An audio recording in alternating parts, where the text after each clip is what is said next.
Lei 9.099, de 26 de setembro de 95, dispõe sobre os juizados especiais cíveis e criminais e dá outras providências.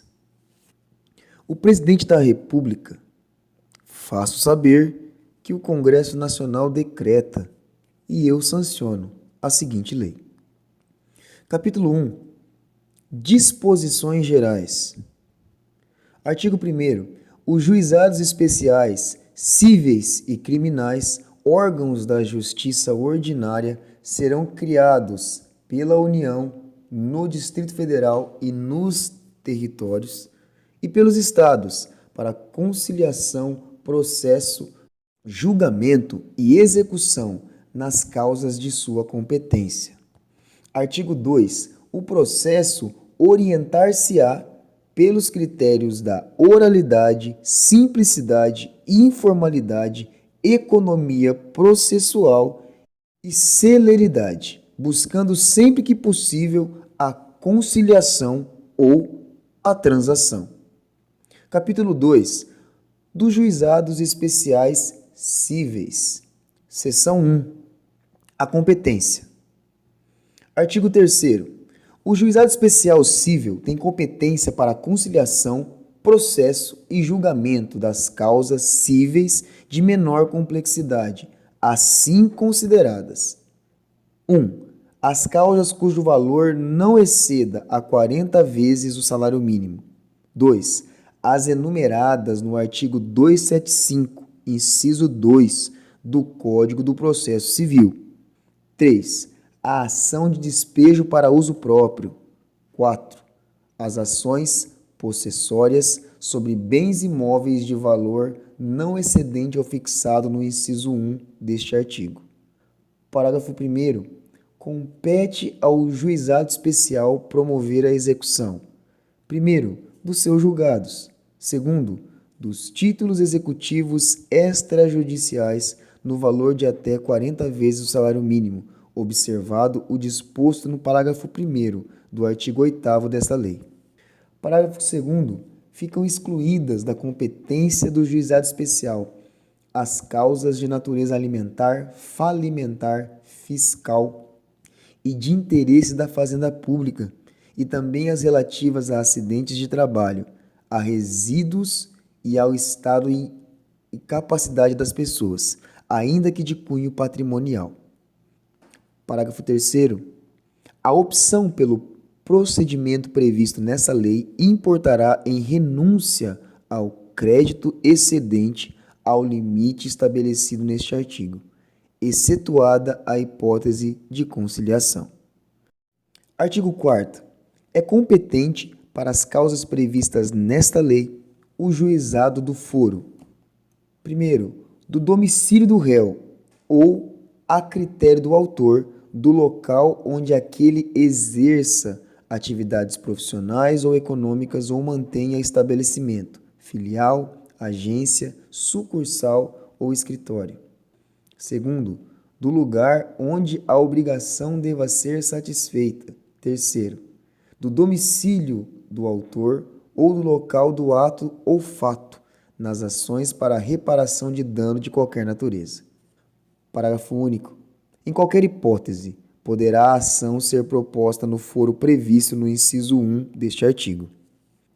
Seção 2. O juiz, os conciliadores e os juízes leigos. Artigo 5º. O juiz dirigirá o processo com liberdade para determinar as provas a serem produzidas, para apreciá-las e para dar especial valor às regras de experiência comum ou técnica. Artigo 6º.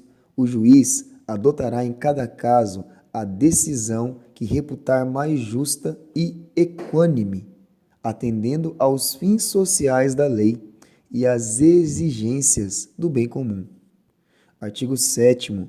Os conciliadores e juízes leigos são auxiliares da justiça, recrutados, os primeiros, preferentemente entre os bacharéis em direito e os segundos, entre advogados com mais de 5 anos de experiência. Parágrafo único. Os juízes leigos ficarão impedidos de exercer a advocacia perante os juizados especiais, enquanto no desempenho de suas funções. Seção 3. As partes. Artigo 8º. Não poderão ser partes no processo instituído por essa lei o incapaz, o preso, as pessoas jurídicas de direito público, as empresas públicas da União, a massa falida e o insolvente civil. Parágrafo 1º. Somente serão admitidas a propor ação perante o juizado especial. Primeiro, as pessoas físicas capazes, excluídos os cessionários de direito de pessoas jurídicas. 2. As pessoas enquadradas como microempresas individuais, microempresas e empresas de pequeno porte, na forma da Lei Complementar número 123, de 14 de novembro de 2006. Terceiro, as pessoas jurídicas qualificadas como organização da sociedade civil de interesse público, nos termos da lei. Quarto, as sociedades de crédito ao microempreendedor, nos termos do artigo 1º da Lei nº 10.194, de 2001. Parágrafo 2º. O maior de 18 anos poderá ser autor, independentemente de assistência, inclusive para fins de conciliação. Artigo 9º. Nas causas de valor até 20 salários mínimos, as partes comparecerão pessoalmente, podendo ser assistidas por advogado. Nas de valor superior, a assistência é obrigatória. Parágrafo 1º. Sendo facultativa a assistência, se uma das partes comparecer assistida por advogado, ou se o réu for pessoa jurídica ou firma individual, terá a outra parte, se quiser, assistência judiciária prestada por órgão instituído junto ao juizado especial, na forma da lei local. Parágrafo 2º. O juiz alertará as partes da conveniência do patrocínio por advogado, quando a causa o recomendar. Parágrafo 3º. O mandato ao advogado poderá ser verbal, salvo quanto aos poderes especiais. Parágrafo 4º. O réu, sendo pessoa jurídica ou titular de firma individual, poderá ser representado por preposto credenciado, munido de carta de preposição com poderes para transigir sem haver necessidade de vínculo empregatício. Artigo 10. Não se admitirá no processo qualquer forma de intervenção de terceiro, nem de assistência. Admitir-se-á o litisconsórcio. Artigo 11. O Ministério Público intervirá nos casos previstos em lei. Seção 4. Os atos processuais. Artigo 12.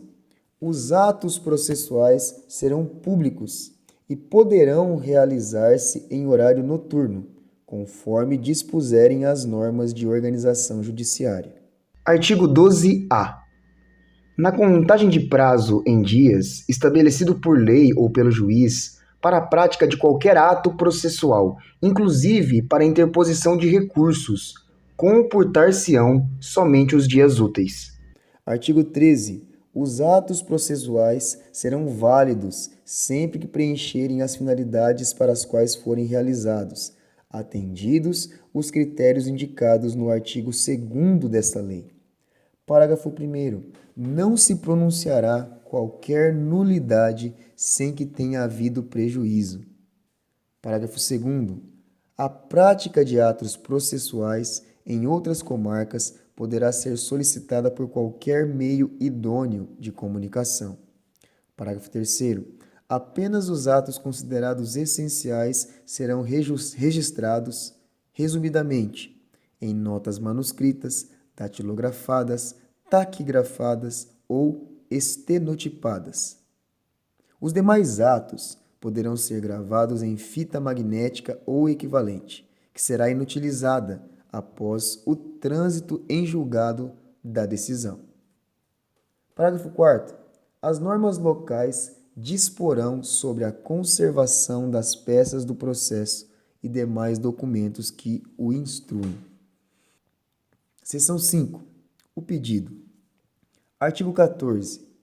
O processo instaurar-se-á com a apresentação do pedido escrito ou oral à Secretaria do Juizado. Parágrafo 1º. Do pedido constarão, de forma simples e em linguagem acessível: primeiro, o nome, a qualificação e o endereço das partes.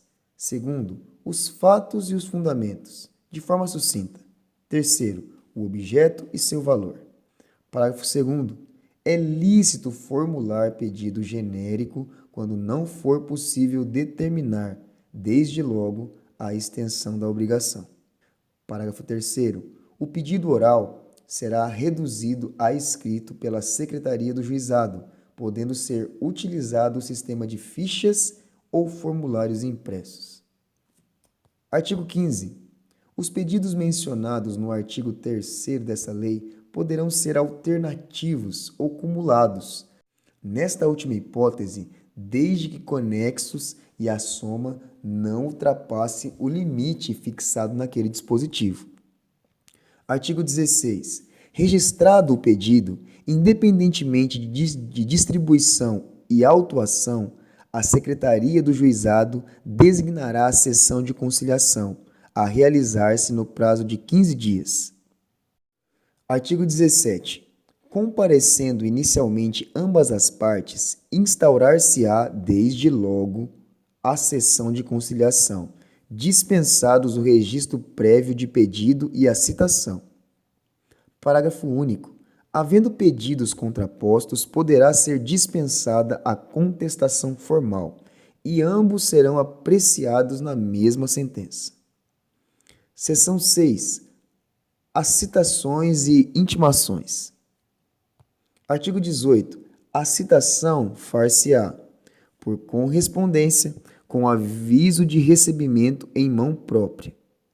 Segundo, tratando-se de pessoa jurídica ou firma individual, mediante entrega ao encarregado da recepção, que será obrigatoriamente identificado. Terceiro, sendo necessário, por oficial de justiça, independentemente de mandado ou carta precatória. Parágrafo 1º. A citação conterá cópia do pedido inicial, dia e hora para comparecimento do citando e advertência de que, não comparecendo este, considerar-se-ão verdadeiras as alegações iniciais e será proferido julgamento de plano. Parágrafo 2º. Não se fará citação por edital. Parágrafo 3º. O comparecimento espontâneo suprirá a falta ou nulidade da citação. Artigo 19. As intimações serão feitas na forma prevista para a citação ou por qualquer outro meio idôneo de comunicação. Parágrafo 1º. Dos atos praticados na audiência, considerar-se-ão desde logo cientes as partes. Parágrafo 2º. As partes comunicarão ao juízo as mudanças de endereço ocorridas no curso do processo, reputando-se eficazes as intimações enviadas ao local anteriormente indicado, na ausência da comunicação. Seção 7. A revelia. Artigo 20. Não comparecendo o demandado à sessão de conciliação ou à audiência de instrução e julgamento, reputar-se-ão verdadeiros os fatos alegados no pedido inicial, salvo se o contrário resultar da convicção do juiz. Seção 8. A conciliação e o juízo arbitral. Artigo 21. Aberta a sessão, o juiz togado ou leigo esclarecerá as partes presentes sobre as vantagens da conciliação, mostrando-lhes os riscos e as consequências do litígio, especialmente quanto ao disposto no parágrafo 3º do artigo 3º dessa lei. Artigo 22. A conciliação será conduzida pelo juiz togado ou leigo, por conciliador sob sua orientação. Parágrafo 1º. Obtida a conciliação, esta será reduzida a escrito e homologada pelo juiz togado, mediante sentença com eficácia de título executivo. Parágrafo 2º. É cabível a conciliação não presencial, conduzida pelo juizado mediante o emprego dos recursos tecnológicos disponíveis de transmissão de sons e imagens em tempo real, devendo o resultado da tentativa de conciliação ser reduzido a escrito com os anexos pertinentes.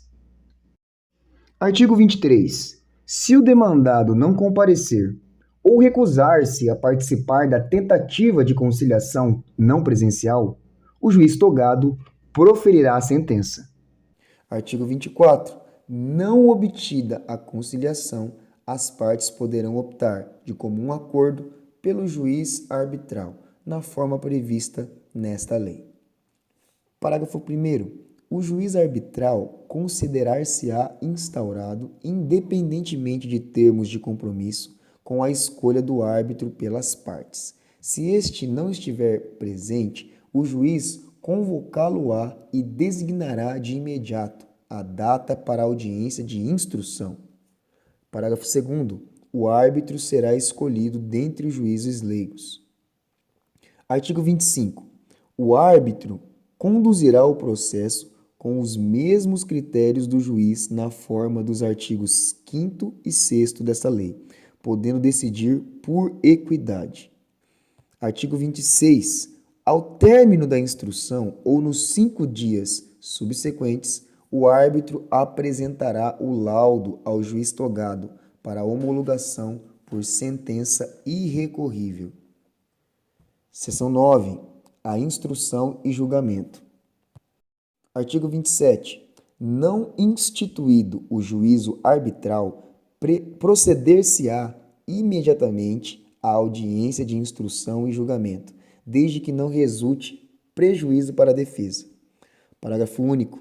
Não sendo possível a sua realização imediata, será a audiência designada para um dos 15 dias subsequentes, cientes, desde logo, as partes e testemunhas eventualmente presentes.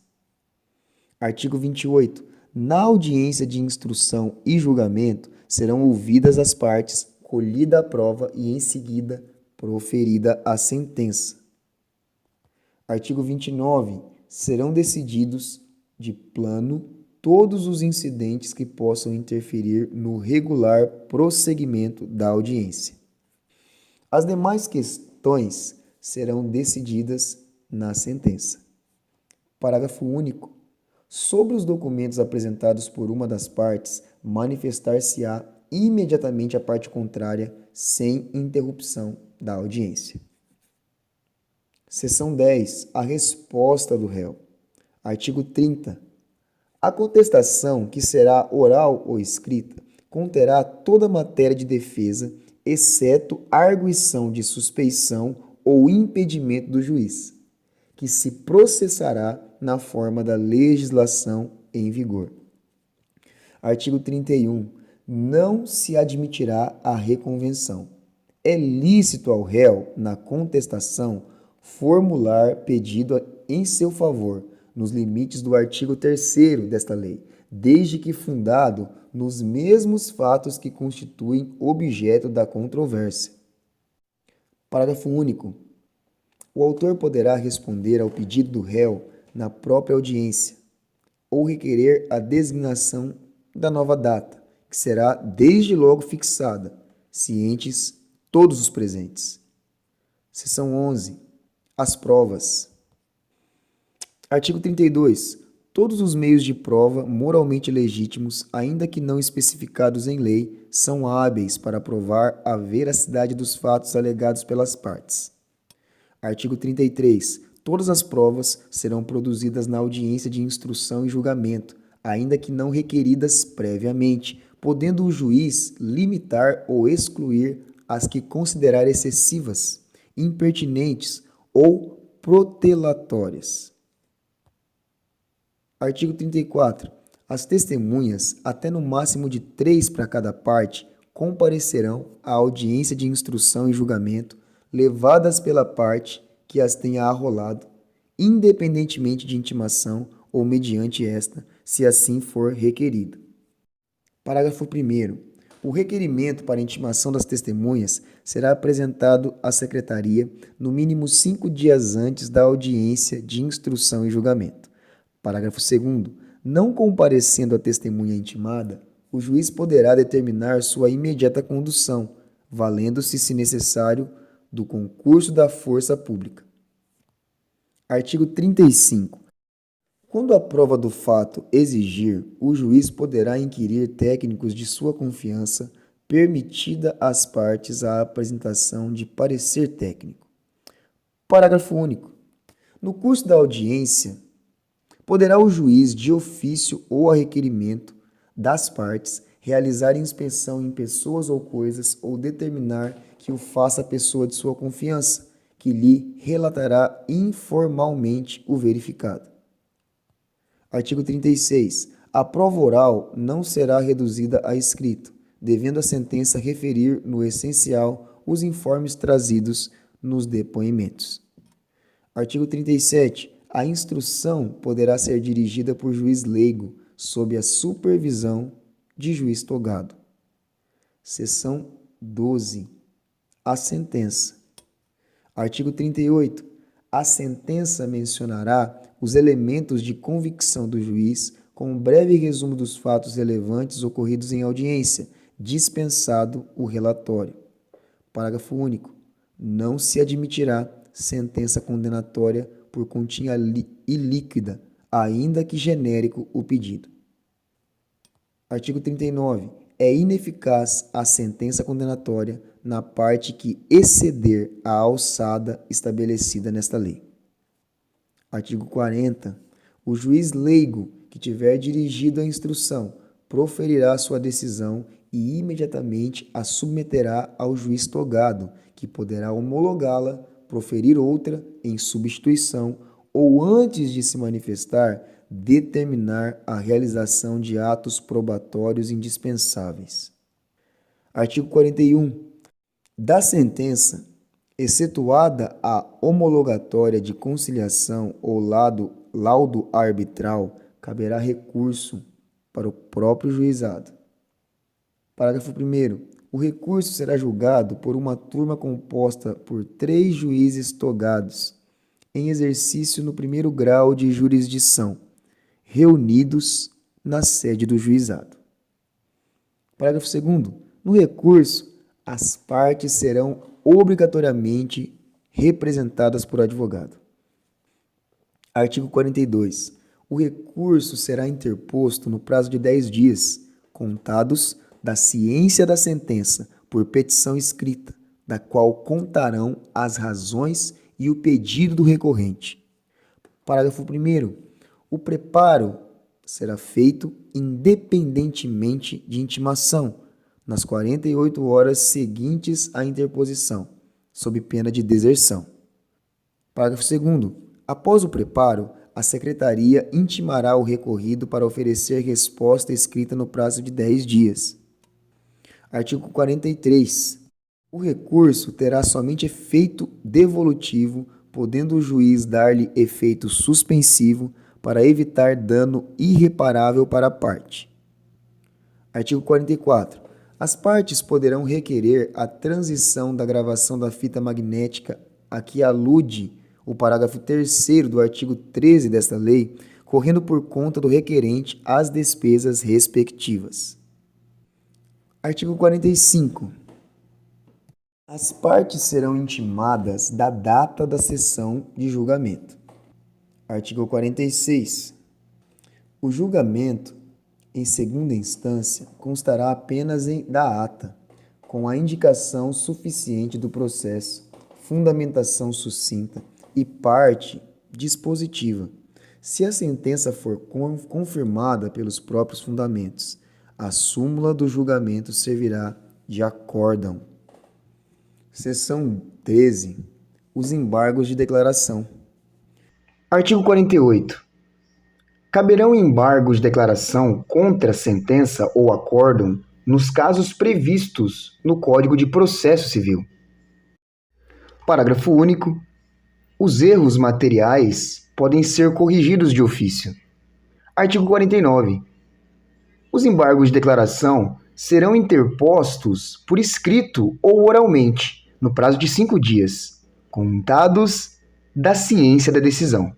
Artigo 50. Os embargos de declaração interrompem o prazo para a interposição de recurso. Seção 14. A extinção do processo sem julgamento do mérito. Artigo 51. Extingue-se o processo, além dos casos previstos em lei, primeiro, quando o autor deixar de comparecer a qualquer das audiências do processo. Segundo, quando inadmissível o procedimento instituído por esta lei ou seu prosseguimento após a conciliação. Terceiro, quando for reconhecida a incompetência territorial.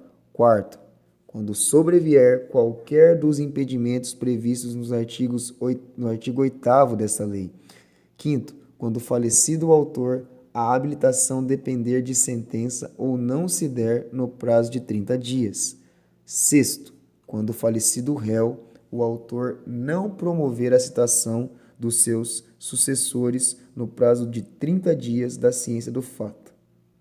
Parágrafo 1º. A extinção do processo independerá, em qualquer hipótese, de prévia intimação pessoal das partes. Parágrafo 2º. No caso do inciso 1º deste artigo, quando comprovar que a ausência decorre de força maior, a parte poderá ser isentada pelo juiz do pagamento das custas. Seção 15. A execução. Artigo 52. A execução da sentença processar-se-á no próprio juizado, aplicando-se no que couber o disposto no Código do Processo Civil, com as seguintes alterações. Primeiro, as sentenças serão necessariamente líquidas, contendo a conversão em bônus do Tesouro Nacional, BTN, ou índice equivalente. Segundo, os cálculos de conversão de índice de honorários, de juros e de outras parcelas serão efetuados por servidor judicial. Terceiro, a intimação da sentença será feita, sempre que possível, na própria audiência que for proferida. Nessa intimação, o vencido será instado a cumprir a sentença tão logo ocorra seu trânsito em julgado, e advertido dos efeitos do seu descumprimento. Inciso 5.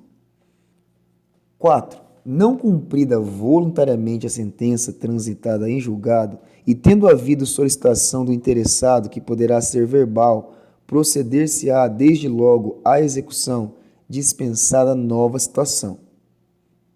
5.